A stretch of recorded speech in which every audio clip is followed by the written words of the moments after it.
Jos, congratulations, England's all-time leading appearance maker, but I guess for you it's even more satisfying that you mark it with a victory. Yeah, absolutely, and a series win.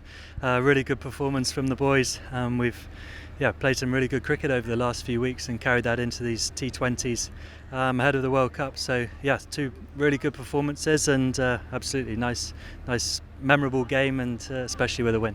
Do you get time to reflect on these sort of moments? But with such a busy schedule, I guess it's hard to find the time to look back.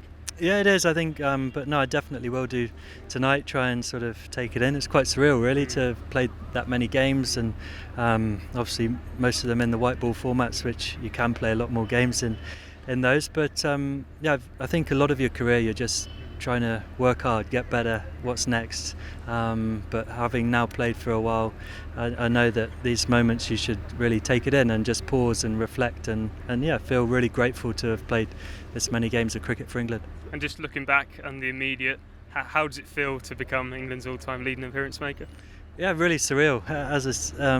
I think as that kid who's picked up a bat first, to play one game for England would have been amazing. So to have played so many is fantastic. There's been so many people, along the way, part of that journey and supporting me and helping me, and wife and kids at home who've sacrificed a lot. Especially my parents, who I know would have been incredibly proud. To think that I've played this many games for England. What's been the proudest thing looking back on the 15 years? Is it the achievements, the trophies, or is it the longevity, staying at the top of the game for 15 years now? I think all of it, to be honest. Obviously the trophies are very special. To have, especially the World Cup wins, I think of incredibly fondly, and you never know what's ahead. So it's hard to say that's the most enjoyable time of my career right now, but that period of course from 2015 to 2019 was amazing.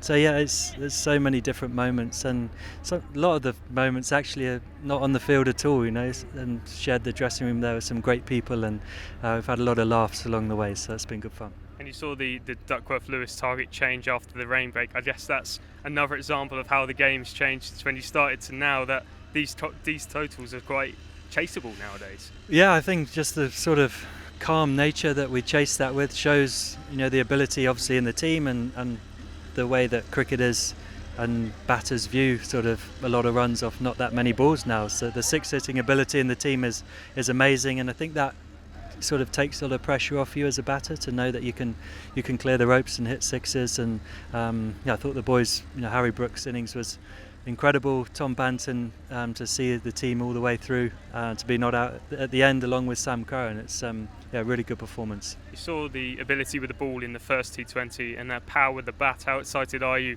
about this generation of the T20 side? Yeah, absolutely. I think players just keep getting better and better. I think that's what you see, and there's a lot of talent in that dressing room.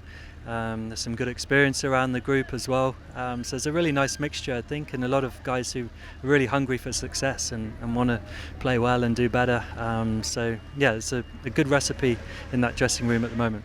Can you pinpoint on why it started to clip? 9 wins in 10 now for the T20 side. It wasn't long ago you hit 300 in the T20. Can you, as I say, pinpoint what's changed?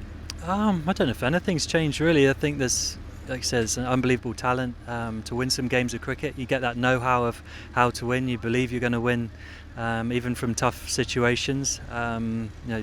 Tonight could have been a really tricky chase, but we managed to play that really calmly, and I think winning breeds that confidence, and I think we got a nice on a nice roll from there. But also it's a nice mindset. We're just taking one game at a time and playing the conditions, play what's in front of you, start on naught every day. But there's a good confidence throughout the group, and momentum in T20 can be quite key. So there's a nice mixture of all those things. And a lot of the lads are touring Sri Lanka for the first time. How much can they learn from playing on these surfaces heading into the T20 World Cup next month? Yeah, I think we've seen a good sort of array of surfaces, through lots of the boys here through the ODIs, which are sort of slower wickets down in Colombo, loads of nets. You get great facilities here as well, so you can really practice hard. The wicket here is a little bit different, and that's really the skill of the game, is assessing conditions quickly. But like I say, for a few guys who are probably on their first trips, to see the different conditions will stand us in good stead. And you mentioned Harry's innings. There's been a lot of talk of Harry off the field for obvious reasons, what's happened. But talk to me about the pressures of England captain and just how much he would learn from this experience that's happened over the last couple of months. Yeah, he'll learn a lot. He's still a very young man. He's probably got the captaincy earlier than he was probably planning on it. But he's a very natural leader.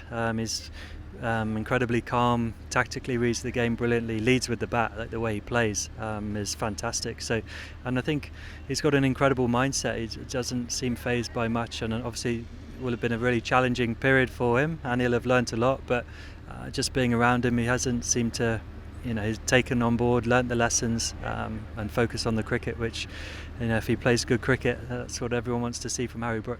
Just looking back on when you got the captaincy originally, were you aware of the extra pressures and the responsibilities that come with being England captain, from just being a player to being a captain?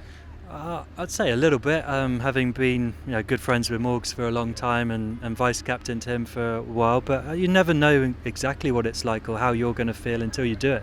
But Brookie's got some good guys around him.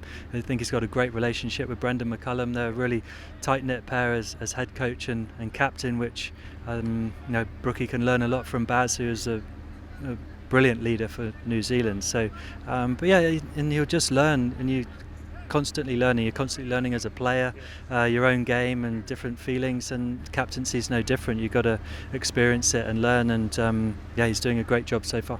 And going back to yourself to end 402 appearances, as I said, you've won the ODI World Cup, you won the T20 World Cup. What keeps Jos Buttler getting out of bed every morning and looking to improve? Yeah, to try and get another taste of that success. Those are, having played for 14, 15 years, and they're only 2 days, which is all worth it. So just to try and get that feeling once more time would be nice.